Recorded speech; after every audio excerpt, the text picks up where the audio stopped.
Bonjour, je vais vous parler aujourd'hui de l'intelligence artificielle dans les processus de recrutement. Tout d'abord, je parlerai du marché du recrutement actuel pour ensuite introduire l'intelligence artificielle dans les enjeux du recrutement, mais aussi parler de ses limites et de ses dérives. ADO Research est un cabinet de sourcing généraliste. Il a une forte notoriété sur un marché concurrentiel qui comptabilise environ 1600 cabinets. Pour exister sur ce marché, il est nécessaire de connaître son secteur d'activité, de comprendre les besoins des clients, mais aussi d'identifier les bons candidats. Concernant l'intelligence artificielle, elle fait son apparition en 2017 sur le marché du recrutement. En 2018, 57% des ressources humaines étaient convaincus de l'importance et de la pertinence de ces outils digitaux. 85% des métiers de 2030 ne sont pas encore créés et plus de la moitié des emplois actuels auront disparu en 2040. Automatiser certaines phases de recrutement pourrait donc être une solution durable.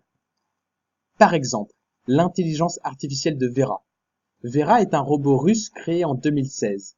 C'est un robot qui est capable de sélectionner les meilleurs candidats et de leur faire passer les entretiens. Ce robot est 10 fois plus rapide que l'homme, car notamment, elle peut faire passer 10 000 entretiens simultanément.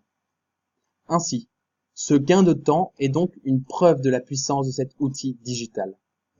Cependant, il existe plusieurs limites. Du côté des candidats tout d'abord, 62% de ceux-là sont frileux, notamment du fait du manque de personnalisation et de valorisation des savoir-être lors des entretiens. Cela pourrait conduire à une déshumanisation des relations humaines. Du côté des recruteurs, les problèmes techniques, les discriminations involontaires et les sélections erronées de candidats font que seuls 14% de ces candidats utilisent l'intelligence artificielle à ce jour. Certains témoignent, notamment Eva Azoulay, Talent Acquisition chez L'Oréal. Elle nous rappelle qu'aujourd'hui, nous avons dépassé la phase où nous pensions que l'intelligence artificielle était parfaitement objective. Pour l'économiste Nicolas Bouzou, l'être humain n'a pas le monopole de l'intelligence, mais il a celui de la liberté. Et c'est d'ailleurs cette liberté qu'il faut utiliser pour aujourd'hui se poser les bonnes questions. Si aujourd'hui l'intelligence artificielle semble être un outil indispensable dans les processus de recrutement, les expériences nous montrent que cette intelligence artificielle ne permet pas encore de s'affirmer et de réaliser des choix purement objectifs.